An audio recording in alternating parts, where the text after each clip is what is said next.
"Money moves on Sundays," Travis Doyle said, and he didn't look at Brett Larson when he said it didn't take his eyes off the road, just kept watching the way a man watches something he's already decided about before he's finished looking.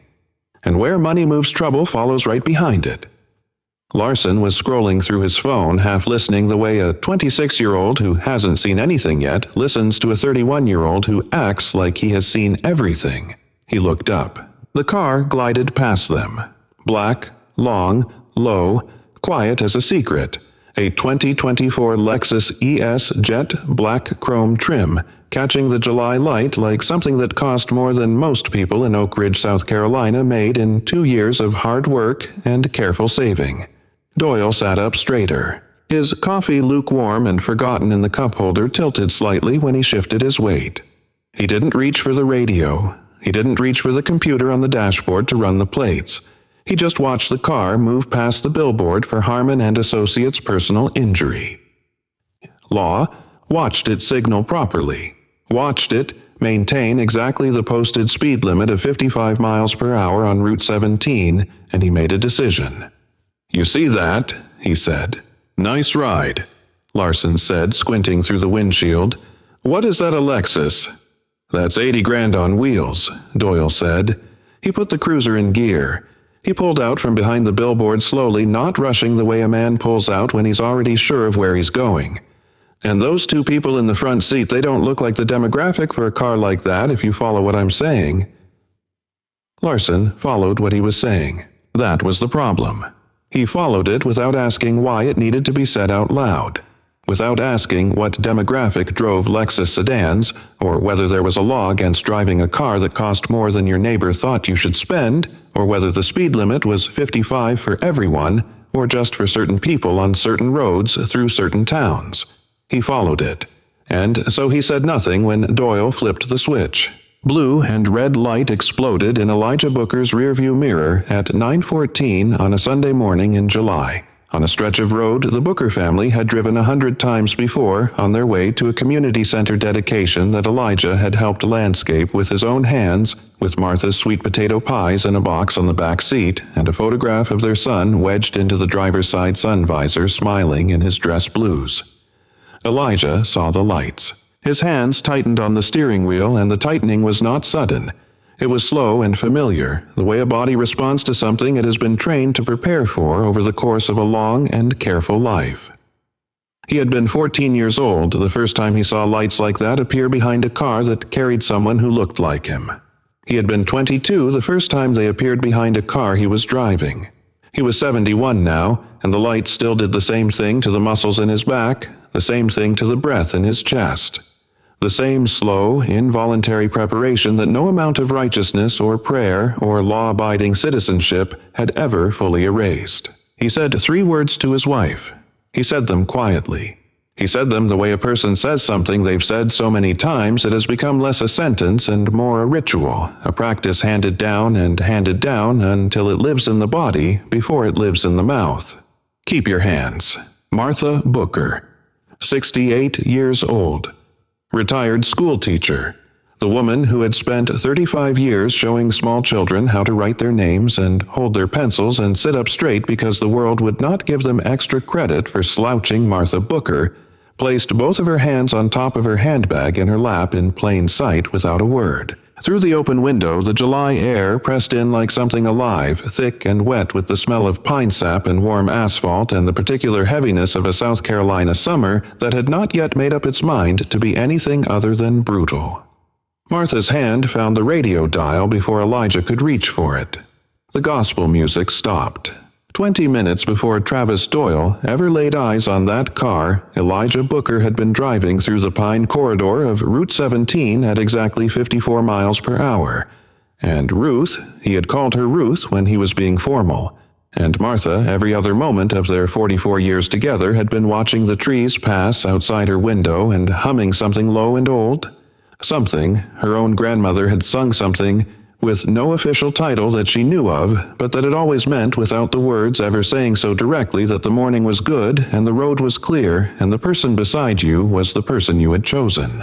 "You're driving like you're scared of it." "Oh," she said, glancing over at him with the particular warmth of a woman who has been watching the same man drive for 4 decades and has developed opinions. It's a big car, Marty. It's a car. You laid brick for 40 years. I think you can handle a car. He laughed, and the laugh came from somewhere deep in his chest, the way laughter does when it's real, when it isn't performed for anyone, when it's just the sound a person makes when the person beside them says exactly the right thing at exactly the right moment.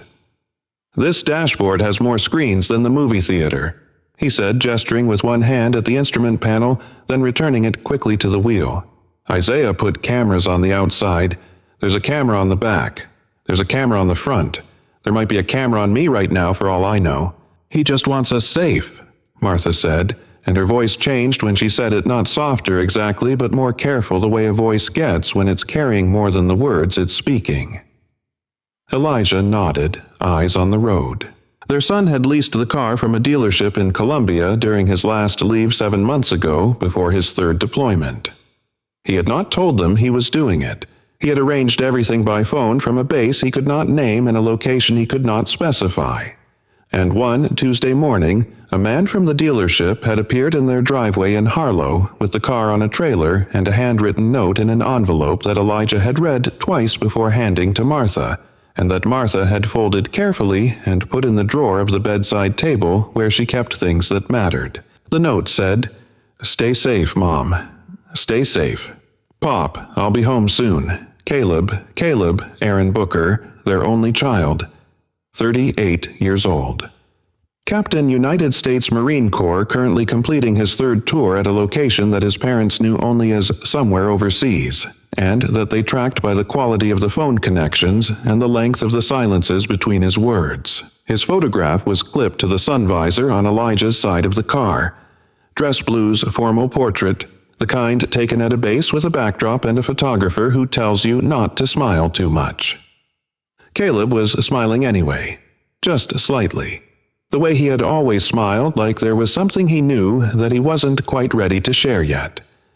Martha had put it there the day the car arrived. Elijah had not moved it. The Lexus was magnificent, and both of them knew it, and neither of them quite said so, because to say so felt like tempting something.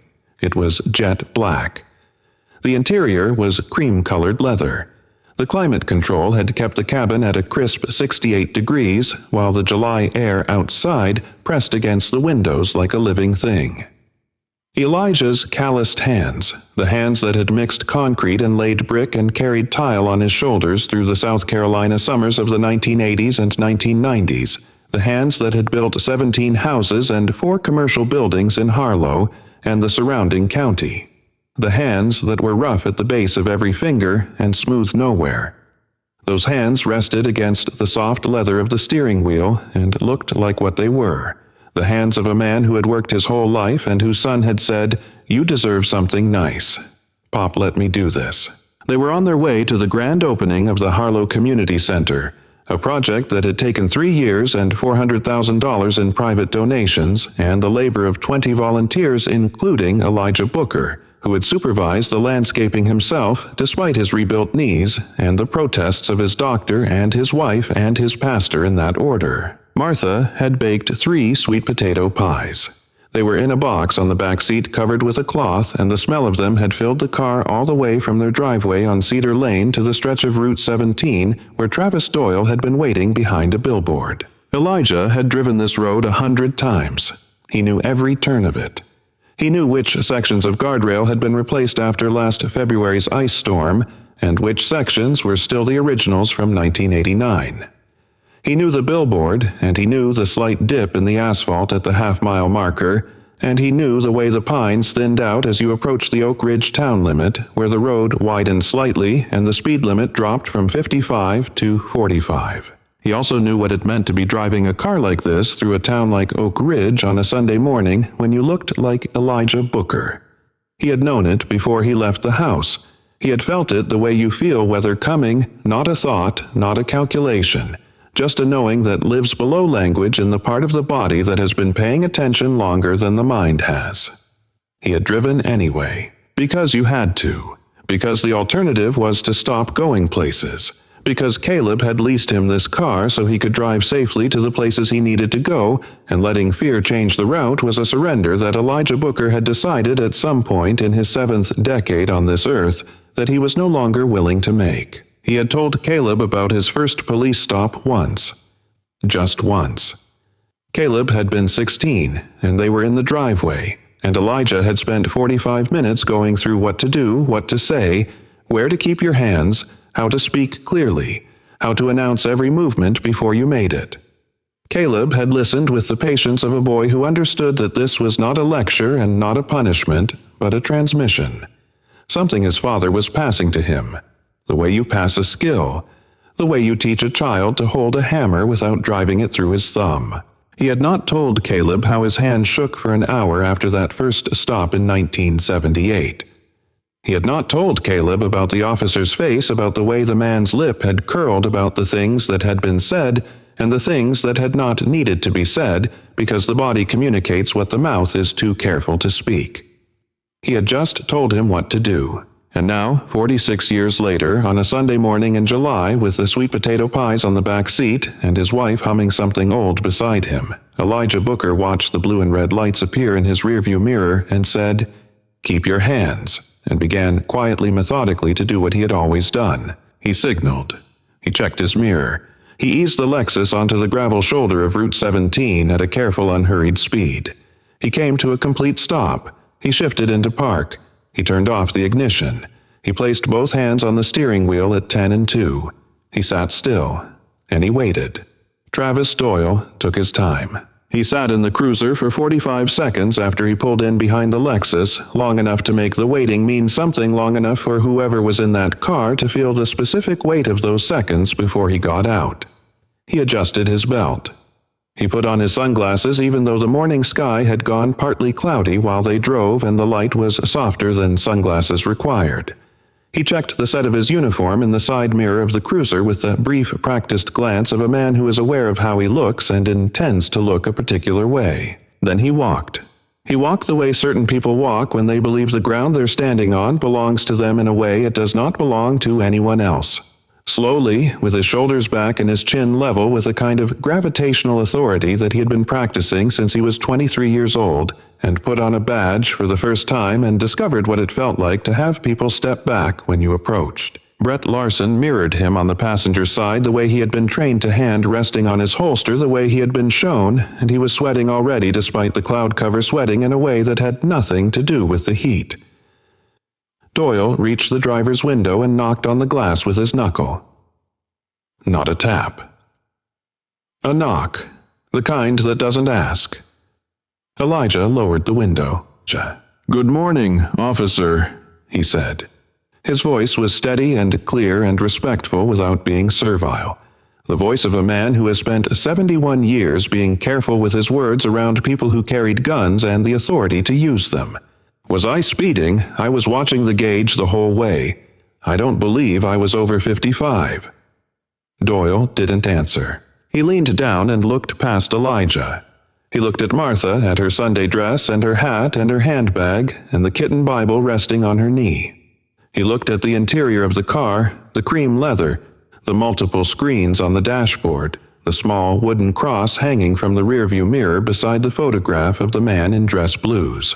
He looked at it all slowly and deliberately, the way an appraiser looks at inventory, and then he straightened slightly and said, "License and registration." "Of course," Elijah said. "My license is in my wallet in my left pocket. The registration is in the glove box. I'm going to reach for them now. I'll move slowly." "Don't reach for anything yet," Doyle said. He leaned down again. "Whose car is this?" "It belongs to my son," Elijah said. The steadiness in his voice cost something. It always had, and he had always paid it anyway.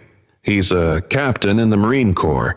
He leased it for us for my wife and me. He wanted us driving something reliable."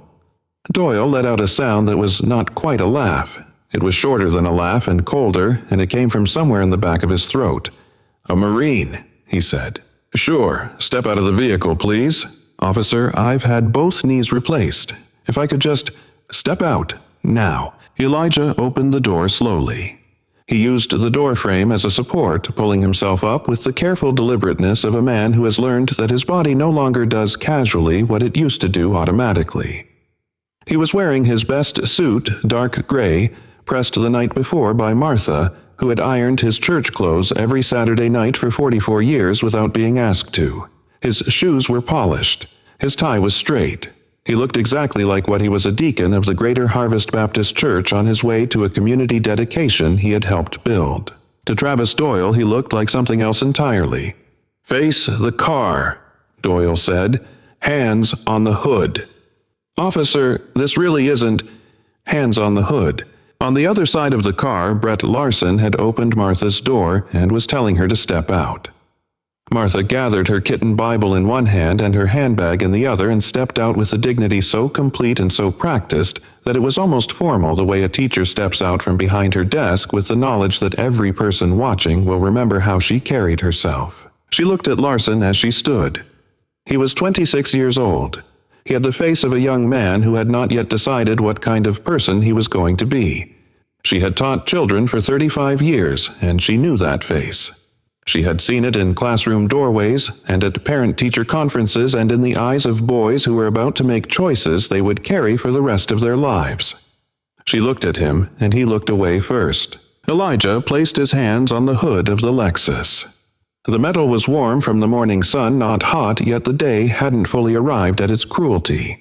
He spread his fingers flat against the hood and stared at the chrome emblem of the car his son had bought him with money earned in places neither of them would ever fully talk about. He was 71 years old. He had never been placed in this position in his life. He had been stopped before. He had been followed in stores and followed in his own neighborhood and followed on roads like this one. He had been called things. He had been passed over for loans he qualified for and contracts he deserved and recognition that went instead to men with less skill and lighter skin. He had endured all of it with the particular endurance of a man who understood that absorbing the world's cruelty without letting it make you cruel in return was itself a form of strength, perhaps the most demanding form. But he had never been made to put his hands on the hood of a car. He did it now the way he had done every difficult thing in his life, with his back straight and his chin level, and the knowledge that the people who loved him were watching, and that how he carried himself in this moment would be part of the story they told later. And he intended for that story to be told with pride. Behind him, the pines stood quiet in the July heat. Route 17 stretched empty in both directions. Not a single car stopped. Doyle patted him down. The way you handle luggage thoroughly, and without ceremony, the way a person handles something they do not consider particularly important. He found Elijah's wallet in his left jacket pocket and took it out and flipped it open, and he read the name on the driver's license out loud in a tone that made the reading itself an act of diminishment. Elijah James Booker. He turned the license over, looked at the address, looked at the birth date. 68. "You don't look," he started, then recalculated. 71, retired. "What did you do?" "I was a mason," Elijah said. 40 years. I built things. Doyle looked at the license for another moment, then looked at the car, then looked at Elijah, and he said, the thing he had come here to say, the thing he had been working toward since the moment he saw the car pass the billboard. He said it in a conversational tone, almost friendly, the way people say things they don't believe they need to be ashamed of. "How does a retired bricklayer afford a car that costs more than most houses in this county?" Elijah's jaw tightened. Not visibly. Just the smallest contraction, just the muscles doing what muscles do when they're asked to hold something in place that very much wants to move. "I told you," he said, "my son. Your Marine son."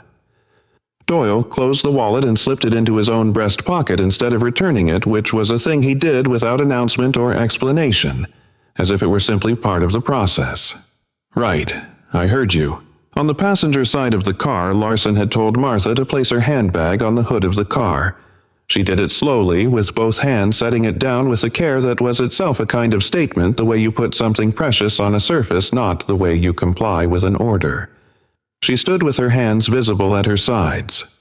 The kitten Bible was still in her right-hand cover, facing outward, the gold lettering catching the morning light. Larson looked at it and then looked away. He was sweating. There was a line of perspiration along his collar that he couldn't stop and couldn't pretend wasn't there. He had been a police officer for 6 months. He had done 3 traffic stops with Doyle, and twice he had felt what he was feeling now.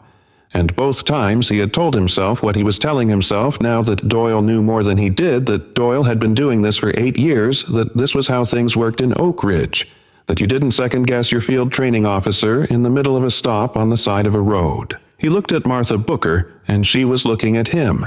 She was 68 years old. She had the hands of a woman who had spent decades writing on blackboards and carrying stacks of papers and grading work by lamplight after her family went to sleep. She had the posture of a woman who had stood in front of classrooms for 35 years and understood that how you hold yourself tells children something about how they should hold themselves. She looked at him with no anger in her eyes. She looked at him with something that was harder to bear than anger, something that was recognition. The way you look at someone, you understand more completely than they understand themselves. The way a teacher looks at a student who is about to make the wrong choice and hasn't quite made it yet. Larson looked at his boots.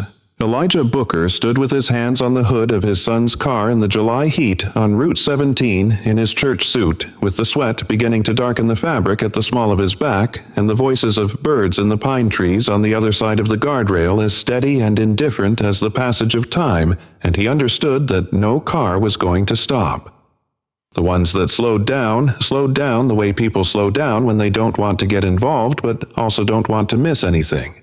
And then they accelerated again and were gone. He had driven this road 100 times. He had always known this could happen on it. He had driven it anyway. He would drive it again. There was nothing in the car. Travis Doyle leaned in through the driver's window and looked in the back seat and looked in the footwells and opened the center console and found nothing. Found a tire. Pressure gauge, a small first aid kit, a folded printout of directions to an address in Harlow that matched the community center dedication, and 3 Sweet and Low packets that Martha kept in every purse and every glove box because she was 68 years old and had been taking her coffee with Sweet and Low since 1987 and was not about to change. He found nothing. He stood up. He looked at Larson across the roof of the car. He looked at Elijah standing with his hands on the hood. He looked at Route 17, empty in both directions except for the shimmer of heat off the asphalt. Then he said it. "I smell marijuana," he said, as if he were simply reporting a fact, something neutral, something observable, something that required no further comment or justification. Coming from the vehicle, I smell it clearly. Brett Larson's stomach dropped. He looked at the car. The car was a 2024 Lexus ES that had been leased 8 months ago and had never in 8 months carried anything other than 2 retired church-going people and their groceries and Martha Booker's sweet potato pies. The air coming out of the climate system smelled of leather conditioner and faintly of cinnamon. Martha had tucked a small sachet behind the seat because she did not like the smell of new cars and said so whenever anyone asked. There was no marijuana. Larson knew there was no marijuana. He had been inside the car, he had opened the windows, he had leaned in and looked around, and there was nothing there except the evidence of 2 ordinary people living an ordinary life. "You smell it too," Doyle said. It wasn't a question. Larson looked at Elijah Booker standing with his hands on the hood of the car his son had bought him. He looked at Martha Booker holding her kitten Bible in plain sight. He looked at the box in the back seat with the cloth over it, and from somewhere under the cloth came the faint, warm smell of sweet potato and cinnamon and brown sugar. The smell of something made by hand in a kitchen by a woman who had gotten up early that morning to do something good. "Yeah?" Larson said, and the word came out like something he wished he could take back the moment it left him. "I smell it." "There you go," Doyle said, pulling on a pair of nitrile gloves from his belt kit. "That gives us the vehicle. Probable cause, lawful search." He looked at Elijah with a smile that didn't reach his eyes. "You want to tell me what I'm going to find in that car, Mr. Booker, or you want me to find it myself?" Elijah turned his head to look at Doyle. Just his head, keeping his hands flat on the hood, keeping his posture compliant in every technical sense while every fiber of his being said what his voice was not going to say. "There is nothing in that car," he said. "There has never been anything in that car. You are welcome to search it and verify that for yourself." Doyle was already opening the rear door. He threw Martha's shopping bag from the back seat onto the shoulder of the road. He found the box with the sweet potato pies and he moved it without particular care, and it tilted, and one of the pies shifted inside it and Martha made a small sound, not a word. Just a sound, the involuntary sound of someone watching something fragile, being handled roughly, and then pressed her lips together and was silent. Doyle reached under the seats. He checked the door pockets. He riffled through the papers in the glove box, insurance documents, the registration in Caleb's name, the dealership pamphlet, and he scattered them across the passenger seat without folding anything back. He found nothing. Half a mile back down Route 17 on the shoulder where the road curved gently left before opening out toward the billboard, a silver pickup truck had pulled over. It had been there for approximately 4 minutes. Nobody on the scene had noticed it. The truck sat with its engine idling slightly angled so that its dash-mounted camera, a Garmin dual-channel unit that Caleb Booker had installed himself in December, angled to capture both forward and rearward footage, had a clear, unobstructed line of sight to the Lexus and both officers and both of his parents. Nobody had noticed the truck. Doyle opened the trunk. The trunk of the Lexus was immaculate. This was the kind of immaculate that comes not from recent cleaning, but from the nature of its owner, the way Elijah Booker's workshop was organized, the way his tools hung on the same pegs in the same order every single day, the way Martha's classroom had always been arranged before the first student arrived, every desk aligned, every book sorted by reading level and then by title within each level. The trunk smelled of the same leather conditioner as the interior. There was a reusable grocery bag folded flat in the left corner. There was a small emergency kit in a zippered red pouch on the right. The floor was carpeted in a dark gray that had not accumulated the ordinary debris of normal living. No gas receipts, no forgotten grocery items, no loose change, no dirt, because the car was 8 months old and had been treated with the respect you give something a beloved person gave you at great personal cost. Doyle looked at it. He looked at it for approximately 3 seconds. Then he turned so that his back was to Larson, and his back was to Elijah, and his back was to the road. And he reached into the lower left pocket of his vest, the external cargo pocket that ran along his rib cage, the one that officers used for extra gloves or a flashlight or a folded copy of the department's use of force guidelines, and he took out something wrapped in a small piece of rag. Elijah saw the motion.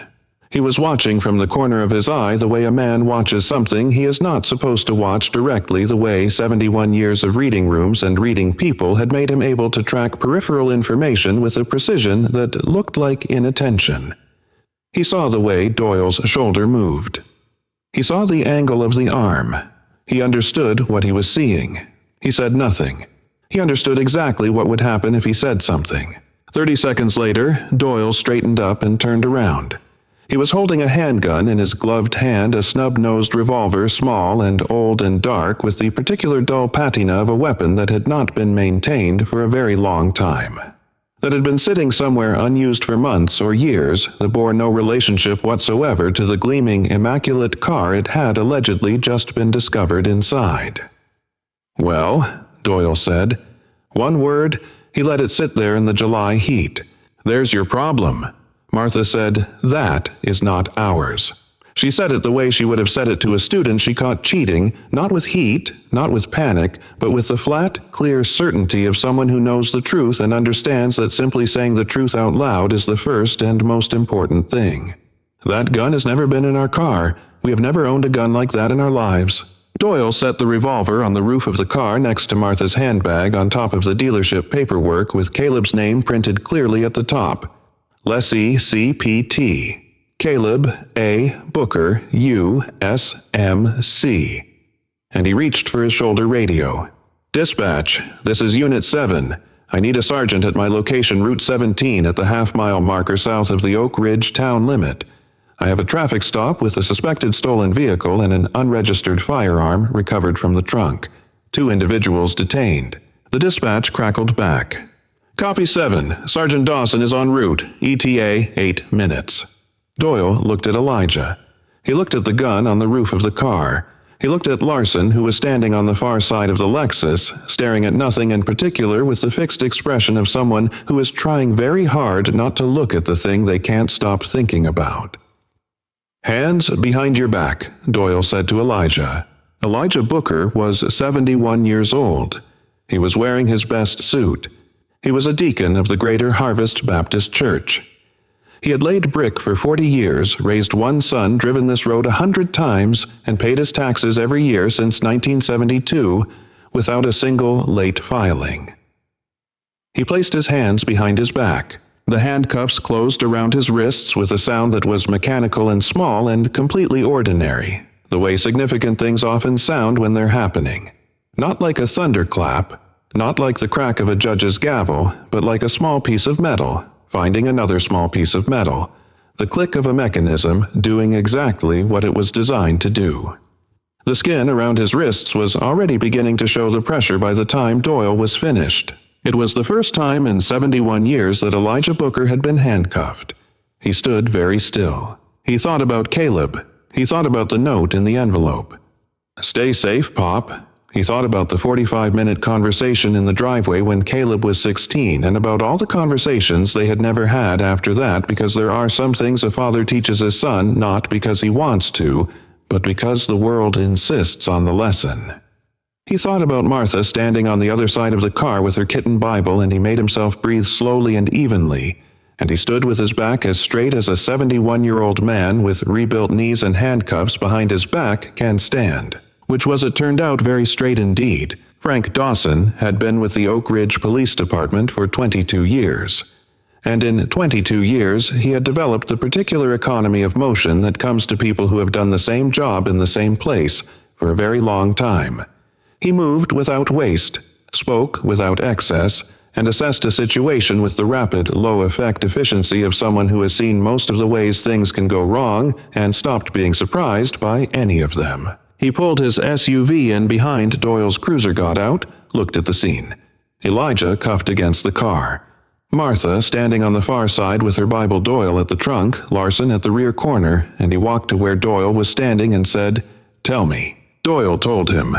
Traffic stop, no plates run because the tint looked dark and the occupants didn't match the vehicle. Step out ordered when occupant became uncooperative. Marijuana smell confirmed by Officer Larson. Established probable cause for vehicle search. Unregistered handgun recovered from the trunk well. Dawson listened. He looked at the gun on the roof of the car. He looked at the trunk, which was still open behind him, and at the flat gray carpet inside, and the neat red emergency kit in its corner. He looked at Elijah Booker in his church suit with his hands behind his back, and for the span of a second, just one, something passed through Dawson's eyes that was not quite skepticism and was not quite recognition, but was somewhere in that neighborhood. Then it passed. He walked over to Elijah. "Sir, can you tell me about this firearm? I never saw that firearm before this officer pulled it from my trunk," Elijah said. His voice had not changed. It had been steady when Doyle first stopped him, and it was steady now. Not because he wasn't afraid, and not because he wasn't furious, and not because this was easy, but because steadiness was the tool he had for situations like this one, and he had spent 71 years learning to use it. "The car belongs to my son. He leased it for us. He is an active-duty captain in the United States Marine Corps. His name is on the registration." Dawson glanced at Doyle. Doyle was chewing gum now, slowly, with a composure that had something almost aggressive about it, the composure of a man who is very comfortable and wants the person he's talking to understand exactly how comfortable he is. He looked at Dawson and gave a slight shrug as if to say, "You hear what he's saying and you know what it means, and so do I." Dawson looked back at Elijah. "Okay," he said neutrally. "We'll look into that." On the other side of the car, Larson was standing next to Martha. She had not sat down, had not asked to sit down, had simply remained standing with her Bible and her handbag and her carefully maintained composure, and she was looking at Larson with the same look she'd been giving him since they stepped out of the car. That look he couldn't name precisely, but that sat in his chest like something he'd swallowed wrong. He looked at the box of sweet potato pies that was now tilted against the rear wheel well where Doyle had moved it. The cloth had slipped, and he could see the crimped pastry edge of the top pie through the gap, golden brown and perfect, the kind of pie you bring somewhere because you want to make people feel something good. He thought, these people were going somewhere. They were going somewhere nice and bringing something good, and they hadn't done anything at all. He did not say it out loud. Doyle walked back toward Dawson and lowered his voice just enough that he thought neither Elijah nor Martha could hear him clearly. He said the thing he had been carrying all morning, the thing that was the actual reason all of this had happened. Not the tint on the windows, not any smell, not any concern about vehicle theft. And he said it in the casual shorthand of a man who believes he is speaking to someone who shares his understanding of the world. "Sergeant," he said, "I'm going to be straight with you. Old black couple in a car like that coming through this stretch of road on a Sunday morning, it's either a gift or it's a score. My money was on a score, and I found a firearm. So..." He opened his hand slightly, palms up, the gesture of a man presenting an argument he considers complete. Dawson did not respond immediately. He looked at the gun on the roof of the car. He looked at the trunk. He looked at Elijah Booker. And then he said, "Run the vehicle. Check for stolen reports. Let's do this right." Which was a sentence that sounded like procedure but functioned in this moment as something else, as a way of moving forward without asking the question he had just been given every reason to ask, and without stopping the process that his officer had already set in motion. It was a choice. Dawson had made it without fully acknowledging to himself that he was making it. That was how most of the choices like that got made in Frank Dawson's experience, not with deliberation, not with a conscious decision to do the wrong thing, but with the simple, frictionless momentum of moving in the direction you had always moved. He walked back to his SUV to run the plates. Elijah stood with his hands behind his back in the morning heat and said nothing. Half a mile back down the road, the silver truck was still there. The truck had been there for 11 minutes now. It was a 2019 Ford F-150 in silver, parked on the grass shoulder at the far end of the long, straight section of Route 17, angled about 7 degrees off, parallel to the road, just enough that the driver's side dash camera mounted to the top of the windshield had a clear and unobstructed view of the scene 240 yards ahead. The angle was not accidental. Nothing about the truck's position was accidental. The door opened. The man who got out was 38 years old and built like something that had been designed for a specific and demanding purpose and had been meeting that purpose consistently for 2 decades. He was 6 feet 3 inches tall. His shoulders were wide in the way that comes from years of actual physical labor rather than the decorative labor of a gym. He was wearing a gray t-shirt that had been washed many times and fit him closely across the chest. Cargo pants and boots. The kind of boots that lace high and have no particular style and are made to be worn for many consecutive hours over uneven terrain without complaint. He wore aviator sunglasses and his head was shaved close and his jaw was set in the particular way that jaws set when the person behind them is processing something significant and has decided on a course of action and is simply executing it now without the interference of further deliberation. He stood beside the truck for 4 seconds. He was looking at his father. He was looking at Elijah Booker, 71 years old, in his best suit, hands behind his back, leaning against the hood of the Lexus with the posture of a man who is holding himself together by the force of something that has nothing to do with the circumstances and everything to do with who he decided to be a long time ago. He was looking at his mother. He was looking at Martha Booker, 68 years old, standing on the far side of the car with her Bible pressed to her chest, not moving, not speaking, doing the thing she had always done in impossible situations, which was to find within herself something that was not quite calm, but was better than calm. Something that was the result of believing even in moments like this one that the truth was still worth speaking, and that the God she had been talking to her whole life was still somewhere in the arrangement. Caleb Booker took out his phone. He made a call. He said 4 sentences not loudly in the flat, precise register of someone transmitting information rather than expressing feeling. On the other end of the line, a woman in a dark blue uniform at a desk at Fort Jackson, 43 miles away, said, "On my way, 30 minutes." He ended the call. He pressed the side of his watch, a tactical Garmin chunky and black, and designed to operate in conditions that would destroy ordinary watches, and a small light on the face confirmed that the audio streaming had been active and running since the moment he parked. The audio was being recorded on his phone. It was also being transmitted in real time through the wireless earpiece tucked discreetly into his right ear to the phone he had called. He reached into the truck and retrieved his military ID from the center console, where he kept it along with his CAC card and his orders and a folded copy of the Fourth Amendment that he had put there the day he drove out of Fort Jackson for his leave, not because he expected to need it, but because he had been raised by Elijah Booker, and Elijah Booker had taught him that preparation is not pessimism, it is respect. He put on his sunglasses.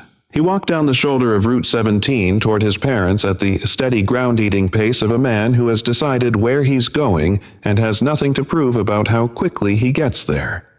He did not run. He did not shout. He simply walked the way he had been trained to approach positions in the field with purpose, with economy, with the total and unhurried conviction of someone who has already assessed the situation and knows exactly what needs to happen next. The July heat pressed down on the asphalt. Somewhere in the pines a bird called once and then was silent. Travis Doyle was still standing at the rear of the Lexus with his back to Route 17, and he did not hear the footsteps until they were close enough to matter. Travis Doyle heard the footsteps and turned around. The first thing he registered was the size. The second thing he registered was the direction the man was coming from down the road, not from a stopped vehicle nearby, not from a passing car, but from a considerable distance, which meant he had been there for a while, which meant something. Doyle's brain had not yet fully formulated, but which his body had already begun to respond to with a slight stiffening of the spine and a narrowing of the eyes. "Hey!" Brett Larson's voice came from the other side of the car sharp with the particular pitch of someone who was young enough to still be surprised by things. "Stop right there. This is an active stop. Get back in your vehicle." The man didn't stop. He kept walking with the same pace and the same direction, and the same complete absence of urgency that somehow communicated a greater authority than urgency would have. The way you are more afraid of the person who doesn't raise their voice than the person who does, because the person who doesn't raise their voice knows they don't have to. He walked until he was 5 feet from Travis Doyle, and then he stopped. He reached up and removed his sunglasses. He held them in his left hand. His eyes moved from Elijah. Booker hands behind his back, sweat on his forehead church suit, the swelling at his wrists already visible above the cuffs to Martha Booker, and then back across to Travis Doyle, and they did not hurry doing it. They moved with the measured deliberateness of someone who wants to see everything and wants the person they're looking at to know they're being seen. He looked at Doyle and he held it and he said nothing for 2 full seconds. Then he said, "Officer, take those handcuffs off my father. Right now." It was not a request. It was delivered without volume, without heat, without anything that could technically be called a threat, but it had the quality of a load-bearing wall, the quality of something that is not asking for your agreement, that is simply stating what the structure requires. Doyle blinked.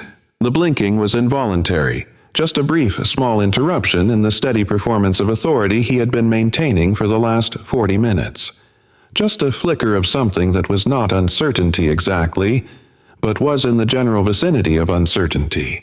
And then the familiar architecture of his self-assurance reassembled around it, and he put his shoulders back and said, "Who do you think you are? Step back. Right now. Or you're going to find yourself joining them." The man reached into his back pocket. From the other side of the car, Brett Larson saw the motion, and his hand went to his service weapon, and he said, "Gun," in a voice that cracked slightly on the word, and for one terrible second the scene on Route 17 balanced on an edge that was very thin and very serious. The kind of edge that does not announce itself and does not give you time to think, the kind that simply arrives and presents you with the next fraction of a second as the most consequential decision of the last hour of your life. The man did not flinch. He reached into his back pocket and he took out a black leather bifold, and he opened it in one smooth motion, and he held it up and forward so that Travis Doyle was looking directly at it from a distance of 4 feet in clear morning light. And what Travis Doyle was looking at was a United States military identification card, with a photograph of the man standing in front of him and the words printed in the clear, unambiguous typography of federal documents. Captain Caleb Aaron Booker, USMC. Captain, United States Marine Corps, active duty. Doyle stared at it. The muscles along his jaw shifted a small, almost imperceptible tightening and releasing the kind of movement a face makes when the mind behind it is processing information it did not plan for. His thumb came up and pressed against the back of the ID card once, twice, 3 times, a small unconscious tapping that was the only external evidence of the recalculation happening behind his eyes. Caleb lowered the ID to his side. He looked at Doyle and he said very quietly, just loudly enough for the cameras and the audio feed to capture it cleanly. "And that car you're leaning on, I signed the check." Doyle took the ID. He looked at it for 5 seconds. Then he tossed it. Not dropped, tossed with a flick of the wrist, the way you return something you've determined has no value. The way you communicate contempt through the handling of an object rather than through a direct statement. The ID hit the surface of Route 17 and skidded a foot and came to rest in a small patch of gravel at the road's edge. "Anyone can print one of those," Doyle said. "I've seen kids make those at print shops. That doesn't prove anything to me." Caleb looked at the ID on the ground. He did not look at Doyle. He kept his eyes on the gravel where the card had landed, and he kept them there for a moment that stretched just long enough to be felt by everyone present. And then he looked up at Doyle and said 2 words flat and clear, "Pick it up." Doyle's chin came up slightly. "Excuse me. Pick it up." Caleb said it again exactly the same way, same tone, same pace, same absolute absence of the particular anxiety that Doyle had learned over 8 years of doing this to expect from people he stopped on this road. "That card is federal government property assigned to an active duty officer of the United States Marine Corps. You threw it on the ground. Pick it up." The silence that followed was not empty. It was full of all the things that nobody was saying. Brett Larson looked between the 2 men. His hand was no longer on his weapon. He had released it the moment he saw the ID, the moment his brain processed what he was actually seeing. And he was standing at the rear corner of the Lexus with his hands slightly away from his body, which was the posture of someone who no longer knows where to put themselves and is trying not to make anything worse. Doyle did not pick up the card, but he did not give another order either. Larson took 2 steps forward and bent down and picked up the ID and brought it to Doyle and held it out, and this was the first time in 6 months as Travis Doyle's partner that Brett Larson had done something Doyle hadn't told him to do, and Doyle took the card without looking at him. Caleb watched the exchange. He watched Larson's face, specifically watched the expression of a young man who had just done the smallest possible right thing and was now standing in the aftermath of it, not quite sure what it meant or what came next, but aware that something had shifted in how he was going to understand this day for the rest of his life. He looked at Larson directly without aggression, and he said something that was not for Doyle, and was not for Dawson, and was not for the cameras, even though the cameras would capture it, and it would matter later. He said it quietly, and he said it to Larson alone. "You're the secondary on this stop. Department policy, state law, and basic human decency all require you to intervene when you see a violation. What you just did matters. Keep going." Larson said nothing, but he didn't look away either. Frank Dawson had returned from his SUV with the plate information the Lexus had come back clean. No stolen vehicle reports, registration matching the name of one Caleb Aaron Booker, active military. And he had walked back toward the scene in time to catch the last exchange, and now he was standing off to the side with the look of a man who had arrived at a situation somewhat more complicated than the one he had been dispatched to, and was in the process of deciding what to do about that. He looked at the ID in Doyle's hand. He looked at Caleb. He said, "Son, I appreciate your concern, but you cannot interfere with an active law enforcement. This is not an active investigation," Caleb said. He turned to look at Dawson and his voice shifted slightly, not harder, just more formal, the way a person shifts register when they're speaking to a different audience with a different standing. "You ran the plates just now, Sergeant. That vehicle is not stolen. There is no stolen vehicle report. The probable cause for the original stop does not exist." The probable cause for the search does not exist, and the firearm recovered from the trunk was not in that car before this stop, and the evidence that will establish that the dashcam footage from my truck, the audio of this entire stop, and the forensic impossibility of how Officer Doyle claims to have found that weapon will make all of that very clear. Doyle's head turned toward Caleb slowly. You think you've got me recorded?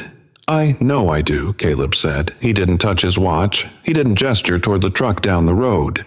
He simply said it as a fact, the way you state a fact when you don't need the other person to believe it right now, when you understand that what you need and what they believe in this moment are two entirely different things. Doyle took one step toward him. He put his hand on his taser. His posture changed, the shoulder rolling forward, the chin dropping slightly, the narrowing of the eyes that precedes a decision to use force. You're interfering with a police investigation, he said. That's a misdemeanor. You're obstructing. That's another one. And the way you're standing right now, I feel threatened. You're exhibiting a threatening posture toward a law enforcement officer. That's a third. He's just standing there, Larson said. Everyone looked at Larson. Larson looked at the asphalt. But he did not take it back. Doyle turned on him. You feel threatened, he said. Not a question, a directive. The silence between them lasted 3 seconds. Larson opened his mouth. He looked at Martha Booker, who was still standing with her kitten Bible pressed to her chest, watching him with the same expression she'd been watching him with since he was told to step out of the car, and he felt the weight of her attention like a hand placed gently on a shoulder. I don't know what I feel right now, Larson said. Doyle's neck tightened. The tendons ran visible from jaw to clavicle for just a moment, and then he turned back to Caleb. You're going to be detained, he said. Turn around. Sergeant Dawson, Caleb said, not turning, still looking at Doyle, his voice carrying to where Dawson stood off to the side with his arms crossed and the expression of a man who is watching a train move towards something that was always going to be there on the track. You have approximately 30 seconds to decide whether you are a witness or an accomplice. I want you to make that decision understanding that everything that has happened here, from the moment my father's car passed Officer Doyle's position, has been documented. You're threatening me now, Doyle said. This is threatening. No, Caleb said, and his voice dropped to something just above a murmur, just enough volume to carry, and it had the quality of a line drawn clearly in soft earth, visible, permanent, and absolutely calm. I'm not threatening you. I'm telling you what is true. From the other side of the car, Martha said his name. She said it the way mothers say names when the moment is large enough that the full name matters not. Caleb, not baby. Not any of the shortened or affectionate versions, but Caleb. Aaron Booker. 3 names. The names she and Elijah had chosen before he was born. The names she had written on his baby blanket and on his first school papers and on the forms she had signed when he left for Paris Island at 18. She said them quietly, and she said them like a prayer and like a fact at once, and Caleb heard her. A muscle jumped in his jaw just once. He did not turn to look at her, but he heard her. Doyle pulled the taser. He drew it from his belt with a practiced motion and held it at chest height, pointed at Caleb, and the red targeting laser appeared as a small, steady point of light on the gray fabric of Caleb's t-shirt, and the weapon made its low electronic hum that was somehow more frightening than the sound of a firearm because it communicated something particular, the intention to cause pain without the finality of a bullet, the option to do it more than once if the first time didn't produce the required compliance. Get on the ground, Doyle said. Now, get on the ground. The air smelled of hot asphalt and pine resin from the tree line and the faint trace of gasoline from a vehicle that had passed 20 minutes ago and whose exhaust still hung in the air. A crow called twice from somewhere in the pines and then stopped. The shadows of the 2 officers and the one man standing and the one man cuffed against the car stretched long and thin across the asphalt in the mid-morning sun. Caleb raised both hands, palms forward, open, a gesture that was not submission and was not defiance, but was something in between. Something that communicated, I'm not a threat, while simultaneously communicating, I am also not moving. I am checking on my father, he said. His voice was steady in a way that took training to maintain, not because he was not feeling things. He was feeling things at considerable intensity. But because Marine Corps training is, among other things, a long education in separating what you feel from what you choose to do, and he had had 20 years of it. He is 71 years old. He has had both knees replaced. If you need to keep him in that position leaning forward against the car, his left knee will give out within the next 4 or 5 minutes. If he falls on this asphalt, he will be seriously injured. If he is seriously injured, I will dedicate every resource I have, and I have more resources than you currently understand, to ensuring that you are held personally accountable. That is not a threat. That is a promise. There is a difference. Is A. He lowered his hands to his sides, and then he turned his back on the taser. He turned his back on Travis Doyle and the red laser dot and the electronic hum and all of it, and he walked to where his father was standing against the car, and he crouched slightly so that he was looking up at Elijah's face rather than down at it, and he put his hand on his father's arm gently. The way you touch a person, you are relieved to be touching the way you touch a person who has been where you couldn't reach them, and whom you have now reached. "Dad," he said, "just that. Just the word." Elijah turned his head. His eyes were dry. He was not a man who cried easily, had not cried publicly since the morning Caleb left for Paris Island 20 years ago, when he had walked to the end of the driveway and stood there until the car carrying his son disappeared around the corner, and then allowed himself exactly 2 minutes before he walked back inside. His eyes were dry now, but the skin around them was tight in a way that said everything the eyes weren't saying. "I told them it was your car," Elijah said. His voice was low and steady, and had something underneath it that was not anger, and was not quite grief. Something older.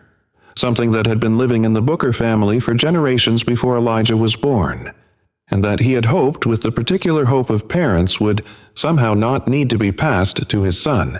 "I told them. They didn't run the plates. They didn't check. They just—" "I know, Pop," Caleb said. "I know. I called for help. Help is on the way." Elijah looked at his son for a long moment. Then he said quietly, "You should have come home first." Caleb's expression did something small and complicated. "I was coming home," he said. "This was on the way."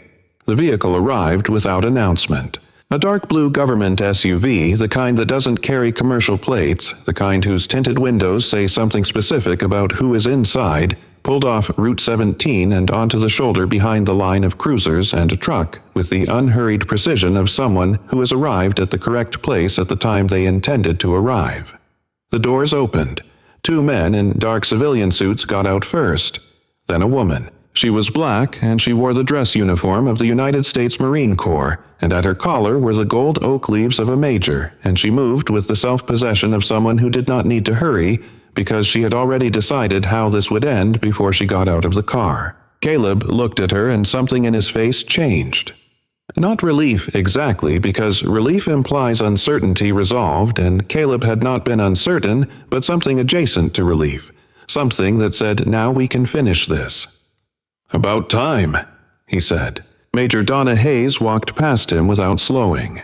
She walked directly to where Sergeant Frank Dawson was standing, and she introduced herself with the efficiency of someone who has given this introduction before and does not embellish it. Name, rank, branch.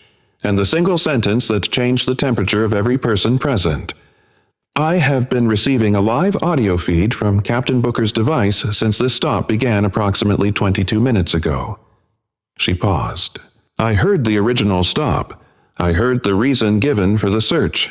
I heard the firearm discovered.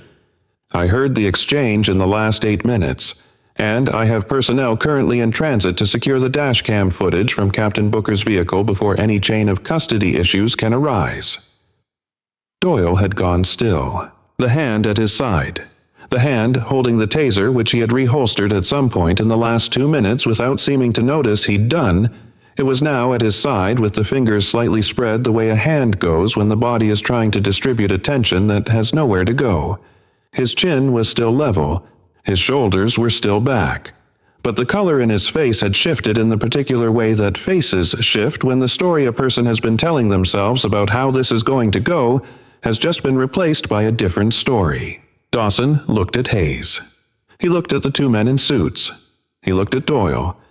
He looked at the gun on the roof of the Lexus, that small, dark, rust-edged revolver that had nothing to do with any of these people, and everything to do with the choice that had been made 20 minutes ago in the trunk of a car by a man who had made choices like it before and had never been called to account for them. And Dawson made a decision. For the first time all morning, he made a decision that was not in the direction he had always moved.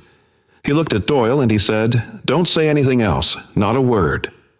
It was the first honest thing Frank Dawson had said in 22 years on the job.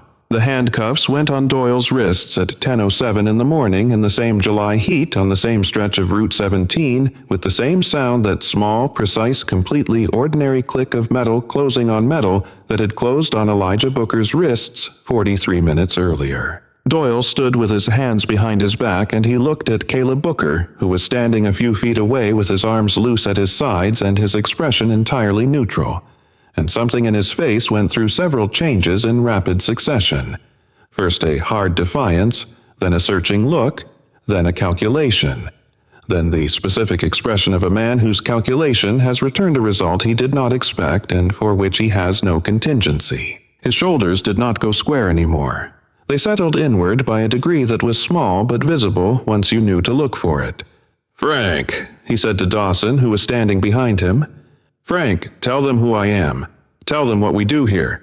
Tell them this is how it works." Dawson said nothing. It was a silence that had weight. It was not the silence of a man who didn't hear, or who was uncertain what to say. It was the silence of a man who had just arrived after 22 years of traveling in a particular direction at the place where that direction ends. He stood behind Doyle with his arms at his sides, and he did not speak, and the silence said everything that his speaking would have obscured. "Frank." Doyle's voice had changed. The performance quality had gone out of it, and something rawer had appeared in its place, something that was less contemptuous and more afraid. Something that reminded you, if you were listening closely, that the person making the sound was also a person, which was a complicated thing to remember in this moment, but a true one. "We've been doing this for 3 years. You signed off on every—" "I said don't talk," Dawson said quietly. Major Hayes was on her phone coordinating. The 2 men in suits were at their vehicle, also on phones. Brett Larson had walked to the guardrail on the other side of the road and was standing with his back to the scene looking into the tree line, his hands in his pockets, and, from a distance, he looked like someone who had gone over there to think and intended to keep thinking for as long as it took to arrive at something he could live with. State troopers were 15 minutes out. The FBI field office in Charleston had been notified. Agent Roy Callahan was already driving. Caleb walked to where his father was standing still, cuffed, still against the car, because Hayes had said to disturb as little as possible until Callahan arrived, and he stood beside him without touching him, just close. And they were both quiet for a moment. And in that quiet was 40 years of things said and unsaid between a father and a son who had spent much of their relationship in close proximity, and much of it separated by oceans and wars, and the particular silence of men who love each other very much and have limited practice expressing it. "How long have you been in town?" Elijah said. "Since this morning," Caleb said.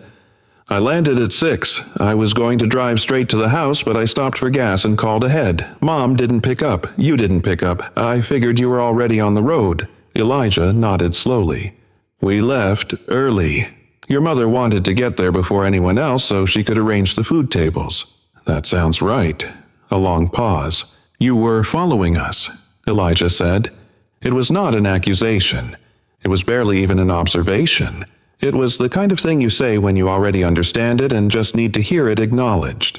"I was behind you for about 3 miles before this happened," Caleb said. "I saw the lights come on, and I pulled over to watch. I wanted to give you a chance to resolve it first. I didn't want to—" He stopped. He started again. "I didn't want to walk in and make it about me when you could handle it yourself." Elijah was quiet for a moment. Then he said, "I'm 71 years old, son. At some point you're allowed to walk in." Caleb looked at his father. Then he looked away down the road. "Yeah," he said. "I know that now." Brett Larson came back from the guardrail after 11 minutes. He walked past Doyle, who was in the back of a state trooper's vehicle that had arrived while Larson was standing in the tree line thinking, and he walked past Dawson, who was seated in his own SUV with the door open and his elbows on his knees in the posture of a man performing a very thorough review of the last 22 years of his professional life, and he walked to where Major Hayes was standing near her vehicle, going through documents on a tablet. "Ma'am," he said. She looked up. He said, "I need to tell you something, and I need to tell it to you before they tell me I don't have to, and I talk myself out of it." And he paused. "I saw Doyle take something out of his vest pocket before he went into the trunk. I'm the secondary officer. I didn't stop him. I didn't say anything. And I confirmed the marijuana smell that I knew wasn't there because he looked at me and He stopped again. "I want to make a formal statement. I want to make it now before I can change my mind." Hayes looked at him for a moment with an expression that was not warm exactly and was not cold. It was the expression of someone who has seen both ends of the spectrum of human behavior under pressure and who recognizes where this particular human being is standing on that spectrum today. She said, "Walk with me." They walked to the back of the SUV away from the scene, and Larson talked.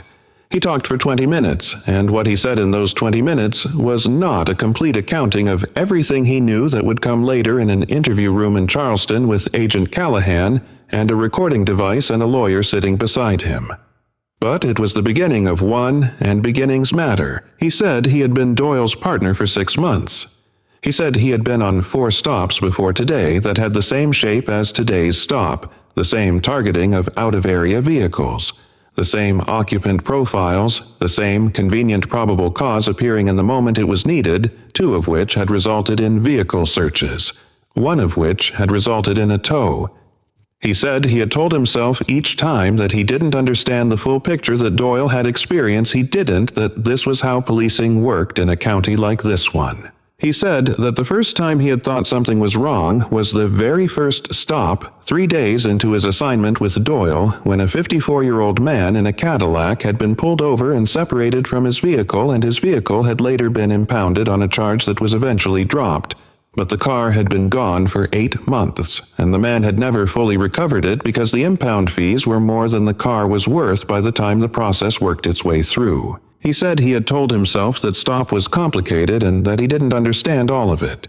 He said he had been lying to himself. He said that the last true thing he had understood that morning was standing at the passenger side of the Lexus while Martha Booker looked at him from across the roof with her Bible in her hand. And something in that look had told him, not in words, not in anything nameable, that the choice he was making was a choice he was going to carry for a long time, and that the weight of it was going to be determined by what he chose to do next. He said he had taken too long to choose correctly. Hayes wrote in her notebook with small, even strokes. She wrote without looking up, and when he finished, she said, "You chose correctly. You're choosing correctly right now. That matters." A pause. "It doesn't undo what you participated in, but it matters." Larson nodded. He looked at the ground. He looked at the scene down the road, Caleb standing near his father, the troopers, the activity, and he said, "The people in that car were going to a community center dedication." She baked pies. He'd worked on the landscaping. He shook his head very slightly. "They were going somewhere good." "I know," Hayes said. "Nobody thought about that," Larson said. "Nobody stopped to think that they were going somewhere, that they had a whole morning planned, that what we were doing was ending their day. It was just the next stop. That's all it was to him, just the next stop." He didn't say anything else for a moment.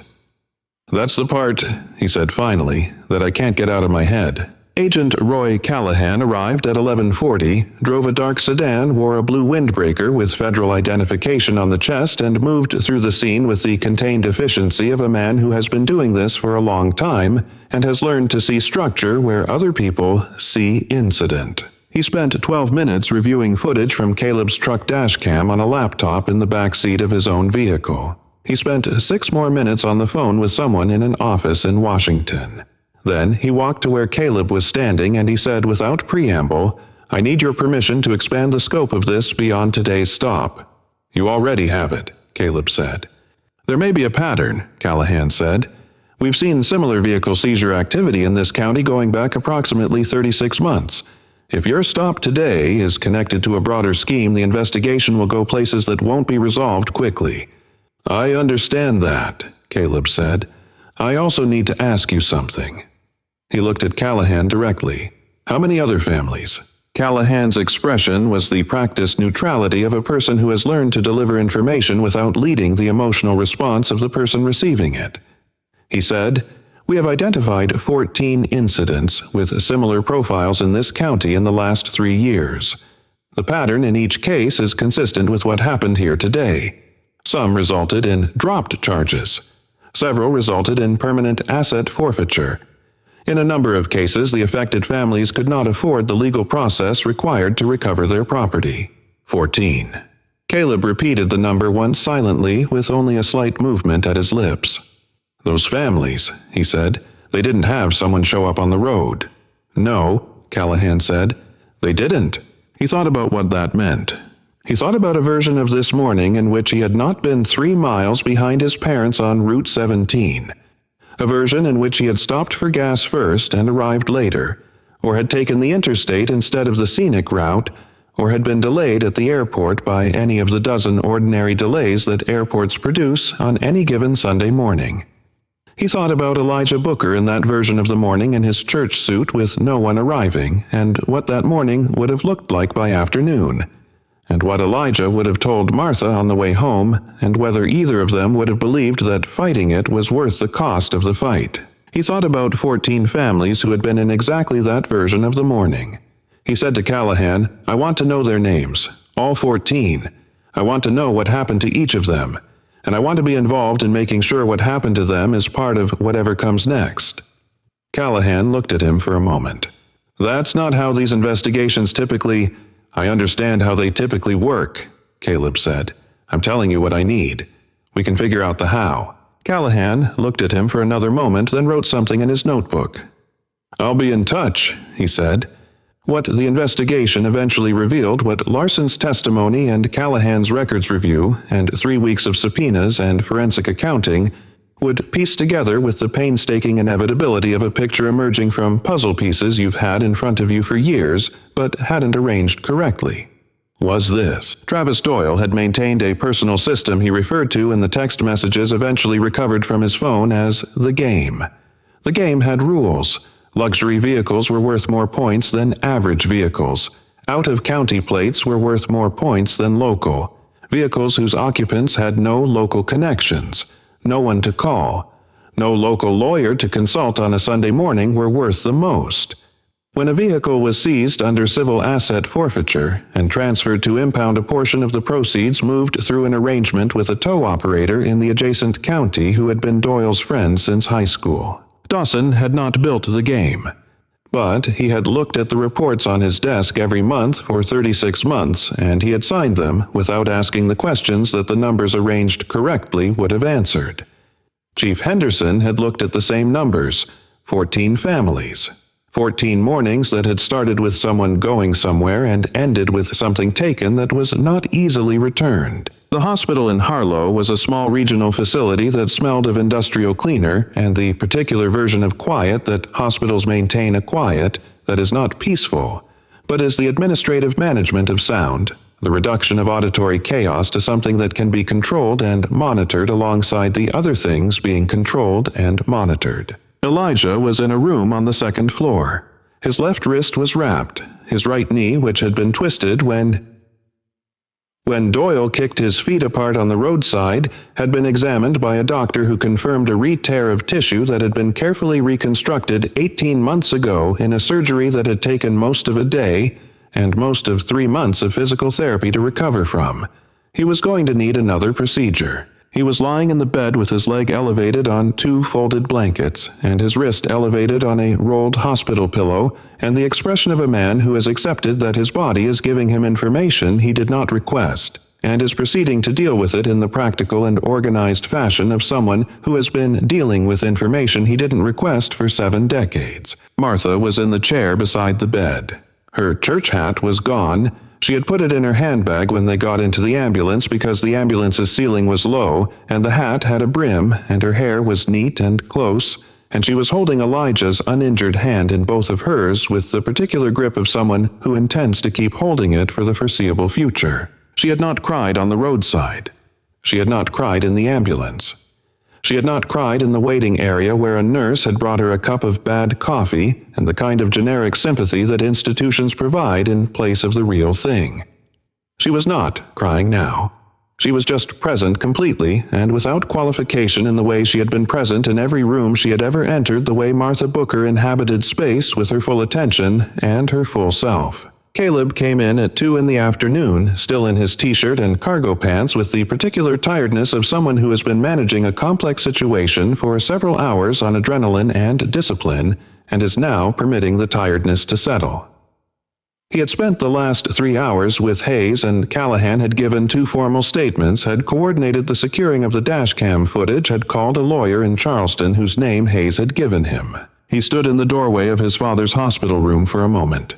He looked at Elijah. Elijah looked like what he was, a 71-year-old man who had been put through something that no 71-year-old man, no person of any age, should have been put through on a Sunday morning on his way to something good. He looked tired, and his eyes were clear, and he was still underneath everything the same man. He had always been the man who had laid 40 years of brick without complaint and raised 1 son and driven this road 100 times, and who intended, given the choice, to drive it 100 more. Caleb walked to the side of the bed opposite Martha, and he sat in the other chair, the smaller one, and he put his forearms on his knees and leaned forward. "How bad?" he said. "Surgery," Elijah said. "Again." "Okay." "It's not ideal." "No." A pause. Martha said, "Caleb, there were sweet potato pies in that car." Caleb looked at her. "3 of them," she said. "I made them for the dedication. They got shaken up when that officer was going through the trunk. I don't know if they're salvageable."